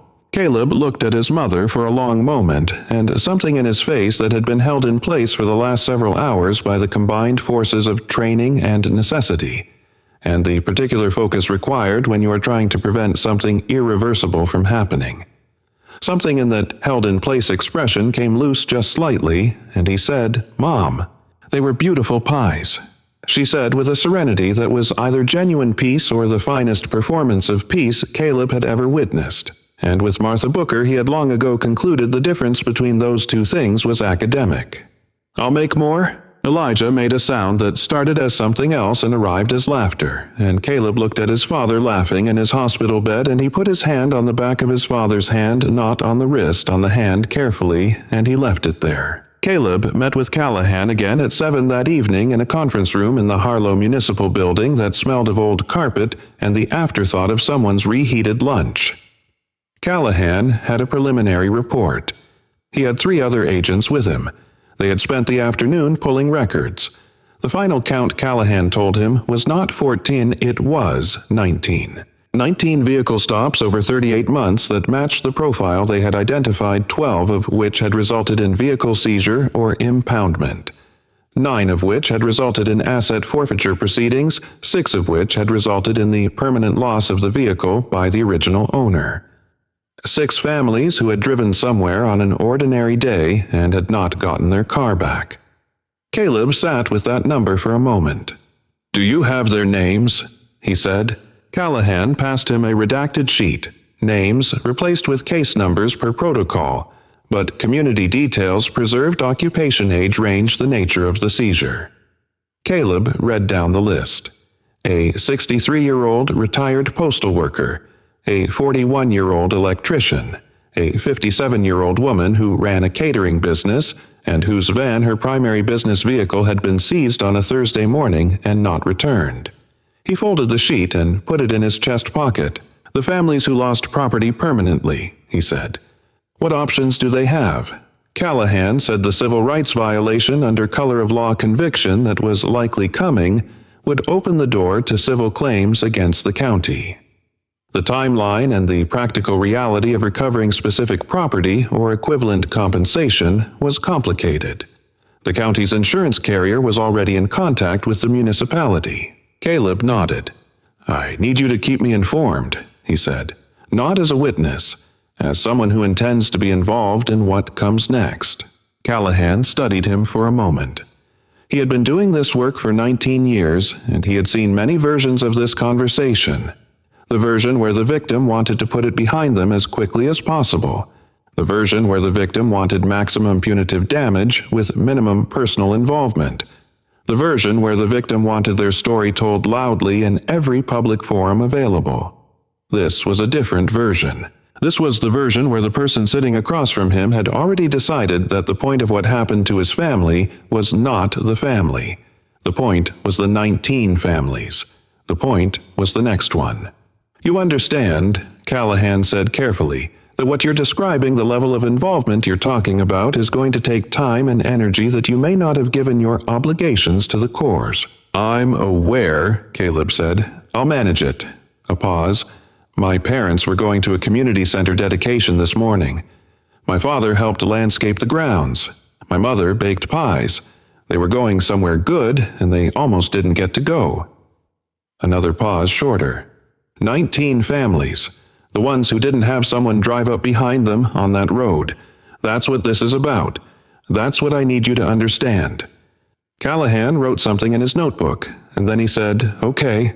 October arrived in Charleston with the particular relief of a city that has been enduring summer for 6 months and has finally been told it can stop. The air lost its weight. The light changed color from white to gold. The trees along the courthouse square dropped leaves slowly and without drama onto the sidewalks below. The Honorable Margaret Osei Bonsu, United States District Judge for the District of South Carolina, had been on the bench for 11 years. Her courtroom was on the 3rd floor of the federal courthouse on Meeting Street, and it was not a grand courtroom. It was a working courtroom, medium-sized and fluorescent lit, with wooden benches that accumulated the heat of bodies over the course of a long trial day, and the American flag in the corner whose fabric had faded from something crisp and primary to something softer and more complicated, the way things fade when they have been standing in rooms where serious things happen for a long time. The gallery was full. In the front row on the left, Elijah Booker sat in a wheelchair.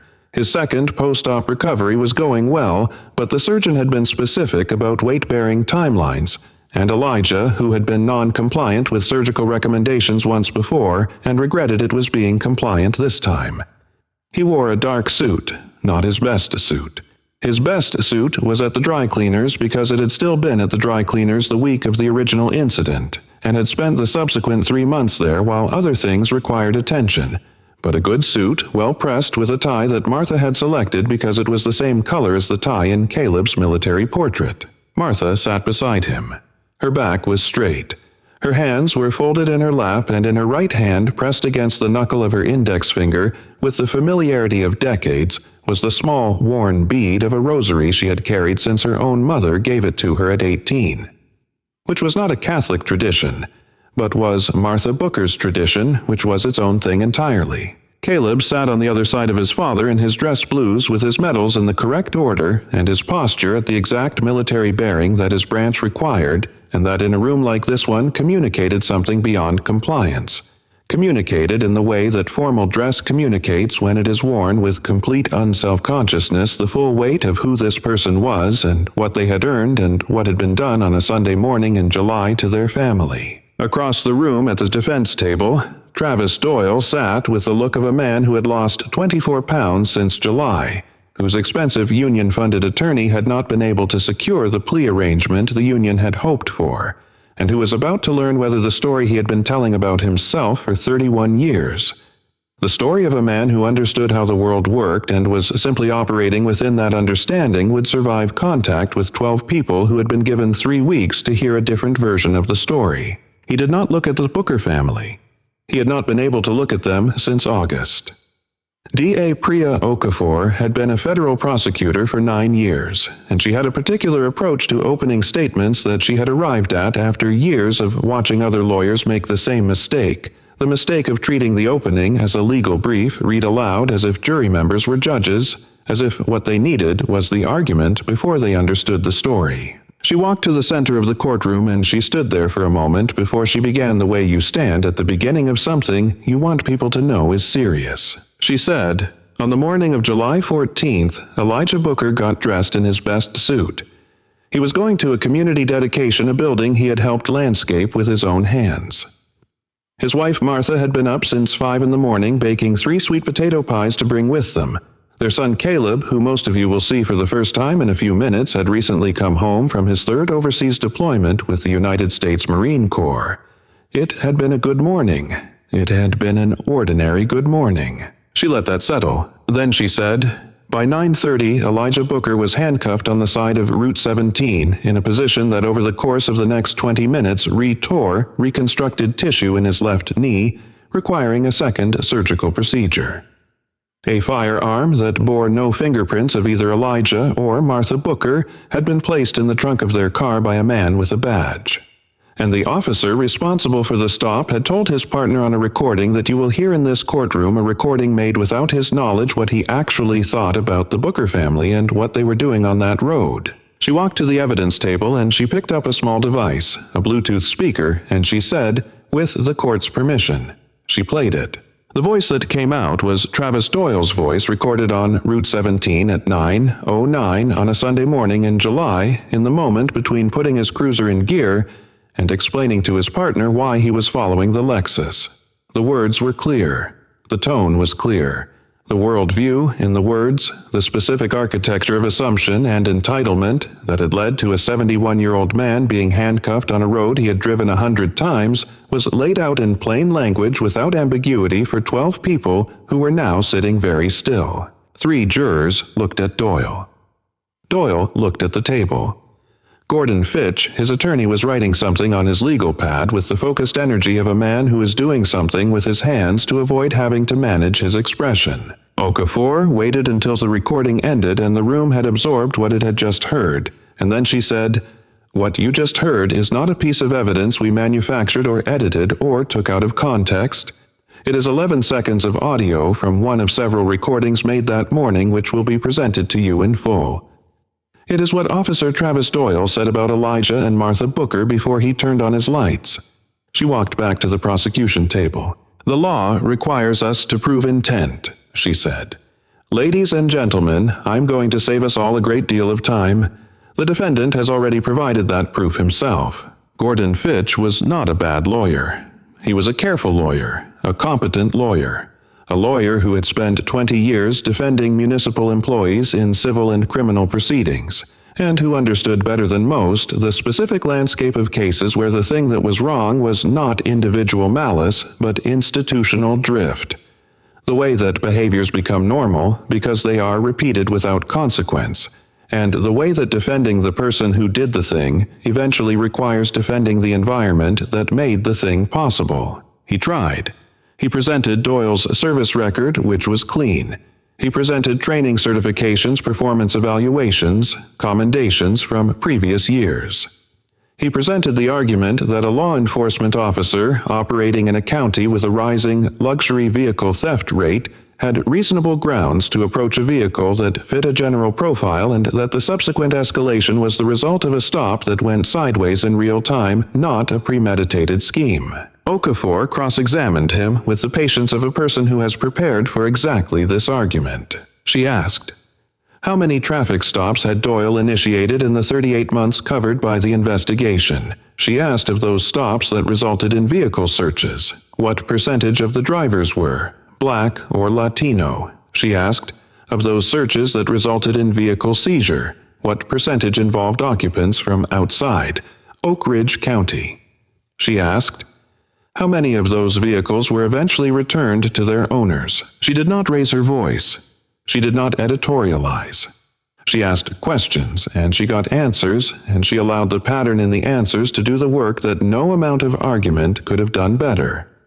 The forensic report on the firearm was the last nail. The handgun recovered from the Lexus trunk, a .38 caliber revolver circa 1971 with a serial number that had been deliberately obscured with a grinding tool, carried no usable fingerprints from any member of the Booker family. It carried partial prints from a right thumb that matched the prints on file for one Travis Doyle. The prints were not on the exterior of the weapon where a person discovering a gun might touch it. They were on the interior of the cylinder, the part you touch when you load a weapon or when you handle it frequently and intimately over time. Fitch objected. Okafor said, "Your Honor, this evidence was submitted and certified 3 weeks ago. The defense has had ample time to review it." The judge sustained the evidence. Doyle's body, in the moments after the forensic report was read aloud, did something that no amount of composure training could prevent. The muscles of his face simply gave up their arrangement.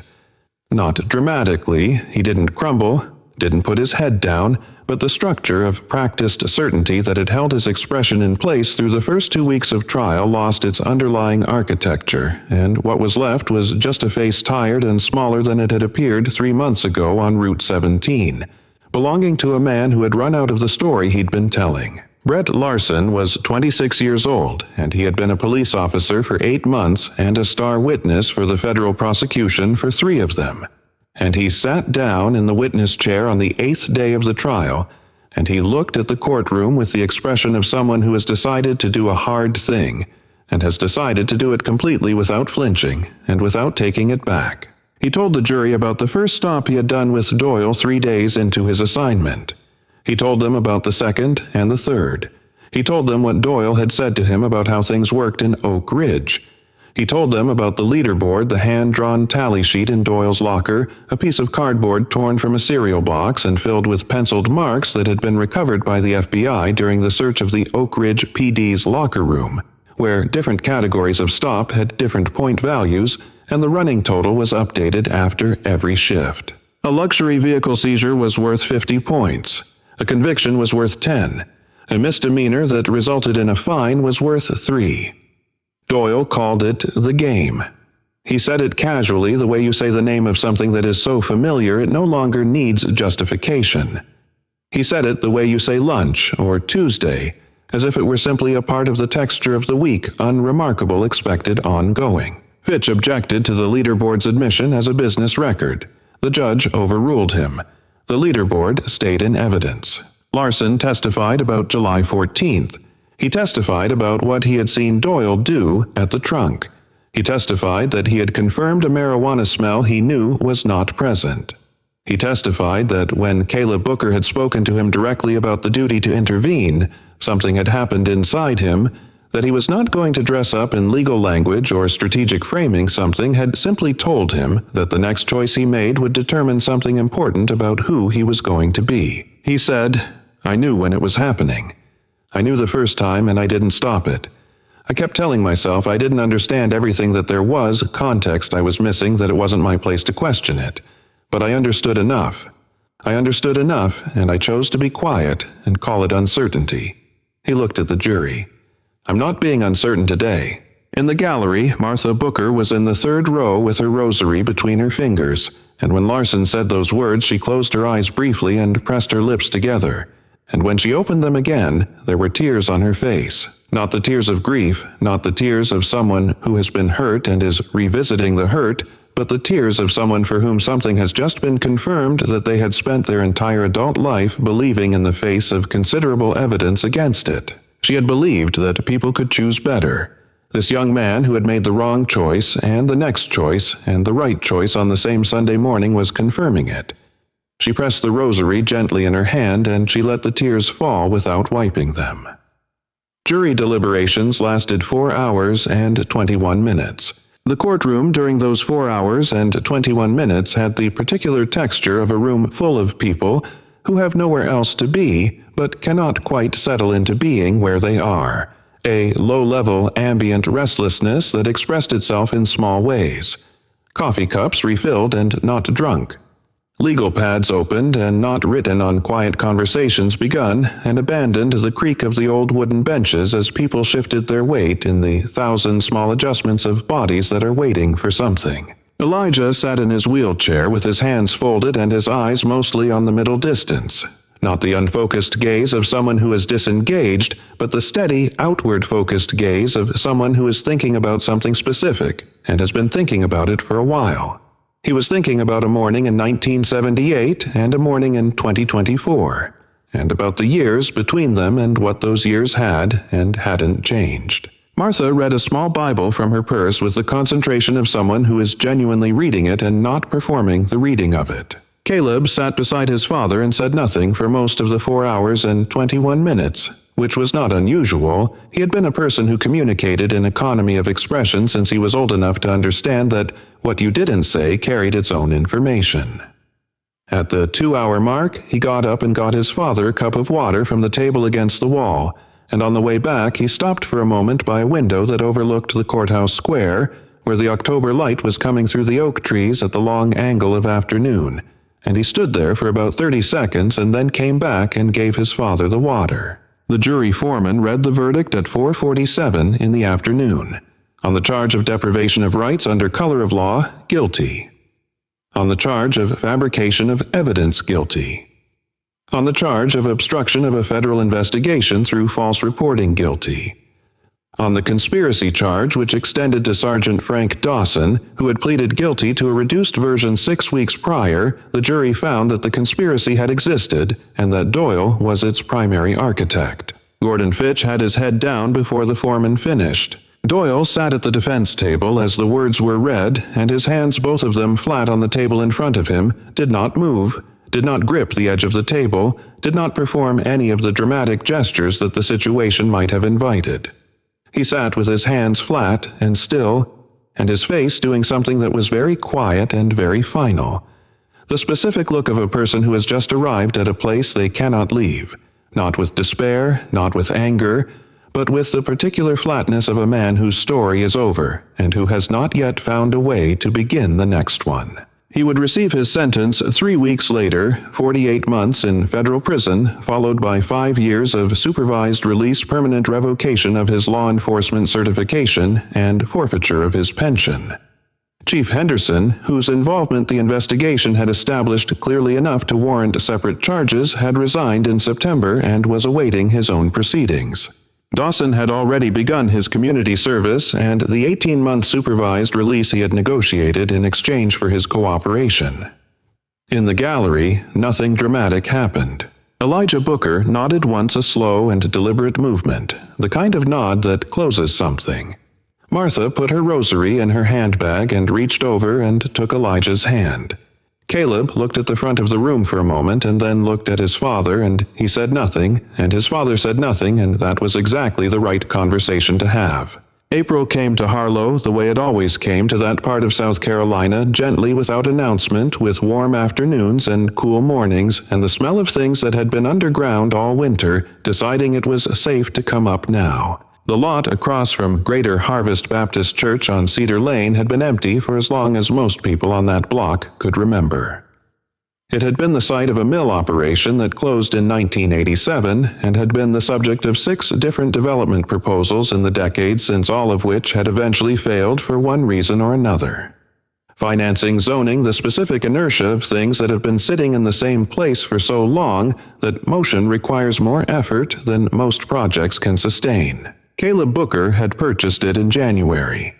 The morning of the groundbreaking was a Tuesday, not because Tuesdays were significant, but because the concrete contractor had an opening on Tuesday and Caleb was on leave until Friday. And Reverend Thomas Gaines said that in his experience, God did not particularly favor any one day of the week for the laying of foundations, so Tuesday it was. There were 60 people standing in the April morning on that lot when Reverend Gaines read from the book of Nehemiah the passage about rebuilding the walls of Jerusalem, which is not technically about building a legal services center on a Tuesday in South Carolina, but which is about the particular human impulse to repair what has been broken and to do it in community and to keep doing it when people say it can't be done. And there was something in the reading that landed differently than it might have on another morning with another crowd in front of another empty lot. The smell of the turned earth was strong and clean and green adjacent, the smell of something beginning. Elijah Booker stood between his wife and his son with both feet on the ground. His knee had healed enough for standing, though the cane he was leaning on slightly was new, and he was leaning on it only slightly, and anyone who knew Elijah Booker understood that slightly was a word he would replace with not at all within the next 6 weeks, whether the surgeon approved or not. He was wearing his work clothes. He had specifically not worn his suit. He had told Martha that this was a working morning, and he intended to be dressed for work, and Martha had said that was exactly right, and had ironed his work shirt the night before, the same way she ironed his church shirts, because Martha Booker brought the same care to everything she touched, regardless of the category it fell into. When the reading was finished and the crowd was quiet and the April light was coming through the trees across the street and landing on the turned earth with the particular quality of morning light that seems to be pointing at something, Caleb bent down and picked up a shovel that was leaning against the temporary fencing, and he handed it to his father. Elijah took it. He held the shaft in the same hands that had held shovels and trowels and levels and plumb bobs for 40 years. The same calloused hands that had been pressed flat against the hood of his son's car 9 months ago in July. And he set the blade against the earth and put his weight on it and turned the first shovelful and set it to the side. He looked at it for a moment. "Good soil," he said. Martha laughed. It was the kind of laugh that comes when something you've been carrying for a long time puts itself down long enough for you to laugh at it. And in Martha Booker's laugh that morning was everything that had happened since July. The handcuffs and the hospital and the trial and the verdict and the 19 families and the meetings in conference rooms and the paperwork and the late-night phone calls from Caleb from wherever he was, and it was all there in the laugh, and it was okay.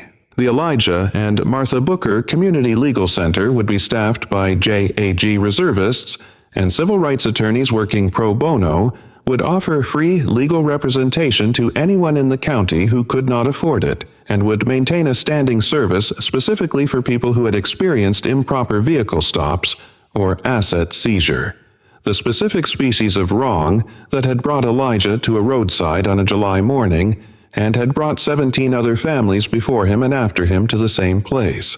Its mission statement was 4 sentences long.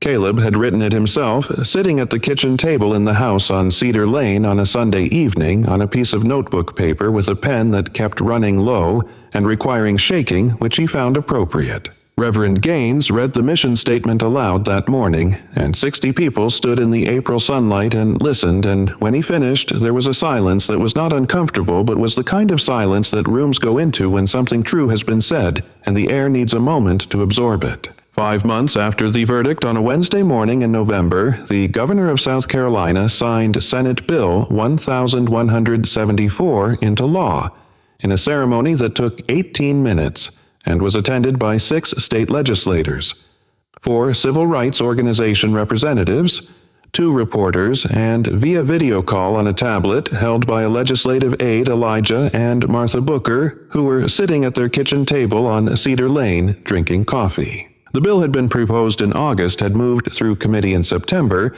with the particular speed that legislation sometimes achieves when the timing aligns and the arguments are clear, and the political risk of opposing it is greater than the political risk of supporting it. The debate on the floor had lasted 2 days. It had passed 67 to 11. The Elijah Booker Civil Asset Forfeiture Reform Act required from that date forward that no vehicle or property could be permanently seized without a formal criminal conviction. It required written notification to property owners within 48 hours of any seizure. It established an oversight committee with civilian representation to review all law enforcement seizure activity in the state quarterly. It provided supplemental funding for public defenders in the 12 counties with the lowest legal resources per capita. Elijah watched the signing on the tablet with the expression of a man who is seeing something he participated in but doesn't quite believe in the way you don't quite believe. A building is real when you're the one who laid its foundation. It's too close, too familiar, too much a part of your hands to be viewed with the full perspective that strangers can bring to it. Martha had her hand over his on the table. She was watching the screen. The aide moved the tablet closer to the governor as he signed the bill, and the aide said, "Mr. Booker, Mrs. Booker, the governor would like to say a few words to you." The governor looked into the camera, and he said several sentences that were gracious and appropriate and well composed, and Elijah listened to them and nodded and said, "Thank you, sir," and meant it, and when the call ended, he set down his coffee cup and sat with both hands flat on the kitchen table and was quiet for a moment. Martha looked at him. "You're doing the thing," she said. "What thing?" "The thing where you think about something instead of saying it." He looked at her. "I'm thinking about the families who lost cars," he said. "Before today, before the law changed. I'm thinking about what they had and what they lost and whether this changes any of it for them." "It changes some of it," Martha said. "Not all of it." "No," she said. "Not all of it. But some things can't be given back. You can only make sure they don't keep happening." A pause. "That's what the law is for Elijah. That's what we did." He thought about that. "That's what Caleb did," he said. "That's what we did." she said again, and her tone left no room for argument, which was a tone she had perfected over 44 years of marriage and deployed with surgical precision. He picked up his coffee. Outside, the November yard was quiet. The grass, gone to its winter color, the oak tree at the edge of the property standing in the particular stillness of a tree that has been through its seasons so many times that it no longer performs surprise at any of them. On a Saturday evening in March, 16 months after the morning on Route 17, 8 months after the groundbreaking, 4 months after the Booker Act was signed. Elijah Booker was sitting on the front porch of the house on Cedar Lane with a glass of lemonade that Martha had brought out without asking because she had been bringing him lemonade on Saturday evenings for 44 years and did not intend to stop. His cane was leaning against the porch railing. The evening was warm, the particular warm of a South Carolina March that is practicing for April, and the street was doing what it did on Saturday evenings. A few neighbors out walking 1 or 2 cars going past slowly in the way cars go past when the people driving them have nowhere urgent to be. A police cruiser came down Cedar Lane. The officer inside young Elijah didn't recognize him. One of the 11 new officers hired in the wake of the department's complete restructuring drove at the calm, unhurried pace of a patrol that is not looking for anything but is simply present. And as the cruiser reached the point in the road that was level with the Booker porch, the officer looked over and raised one hand in a slow, easy wave. Elijah lifted his glass of lemonade. The cruiser continued down the street. He sat with the glass in his hand and looked at where the car had been, and then looked at the evening settling over the neighborhood, the light going gold in the oak tree, the sound of someone's radio from the next block carrying thinly through the warm air. And he thought about a lot of things without thinking about any one of them specifically. When Caleb called that night from a base he still couldn't name and a location he still couldn't specify on a connection that went in and out every 45 seconds, the conversation was short as it always was because the connection and the schedule both required brevity. He asked about the knee. Elijah said better. He asked about the center. Martha, who had picked up the extension in the kitchen, said they had processed 7 new clients in the last 2 weeks and were looking for a second attorney to handle the overflow. Caleb said good. Then he said, "Pop, I've been thinking about what you said, in the hospital, that I should have come home first." Elijah was quiet for a moment. "I was wrong about that," Caleb said. "I know what you meant, but I think you were on that road. I was behind you on that road. That's not a coincidence. That's just what family is." Elijah looked out the window at the dark yard and the oak tree. "Yeah," he said. "I know that." "I'll be home in 6 weeks," Caleb said. "Maybe less." "We'll be here," Elijah said. The line crackled. "Love you, Pop. Love you, son." The connection dropped. Martha appeared in the doorway with her rosary and her expression of a woman who has been eavesdropping without apology for 44 years and will continue to do so. 6 weeks, she said. "Maybe less," Elijah said. She sat down in the chair beside his and looked at the yard and at the street where the cruiser had been, and at the oak tree and at nothing in particular, which was the look of a woman who is present in the moment she is in without needing the moment to be anything other than what it is. On the side of the house, through the kitchen window, the light was on, and on the counter was the beginning of something sweet potato filling in a bowl, butter softening in a dish. The pastry flour measured out and waiting, because Sunday was coming and there were places to go and people to feed, and there was never going to come a day when Martha Booker stopped baking pies for the people she loved and the community that held them. A man with a badge is not automatically a man with authority over truth. That is a distinction that Elijah Booker understood at 19 and is still understanding at 71, not because the lesson gets easier with repetition, but because the world keeps giving new reasons to learn it. Travis Doyle thought the badge was the story. He thought the car, the stop the gun in the trunk. He thought all of it ended where he decided it ended. He had been wrong many times before, and the system that held him had absorbed those errors without producing consequences, and so he had no reason to expect that this time would be any different. And it might not have been, except that 3 miles back on Route 17, a silver truck had pulled over on a grass shoulder, and a man had gotten out and stood still for 4 seconds and chosen to walk forward instead of away. And that choice, made in full knowledge of what it might cost. Made in the discipline of 20 years of training that existed to serve exactly this kind of moment, is the thread that, when you pull it, unravels the whole thing. What the Whitfields built, what the Bookers built with the rubble of what happened to them, is not a monument to their suffering. It is a tool. A center that opens its doors on Monday mornings and sits across from the church where Elijah has been a deacon for 22 years. And every person who walks in with a problem they don't have the money to fight is walking into the direct consequence of the fact that some things, when they happen to the wrong family at the wrong moment, produce more than damage. They produce purpose. 19 families, 14 incidents the county already knew about, 5 more that came forward after the verdict. Some of them got cars back. Some of them got settlements. Some of them got nothing material at all, except the knowledge that what was done to them has now been named in a law that bears the names of 2 people who were on their way to a community dedication with sweet potato pies and a photograph of their son on the sun visor. That is not everything, but it is not nothing. If this story stayed with you, if it told you something you already knew but hadn't seen, said this clearly. We called this one important from the first moment we considered telling it, and we waited until we could tell it the way it deserved to be told.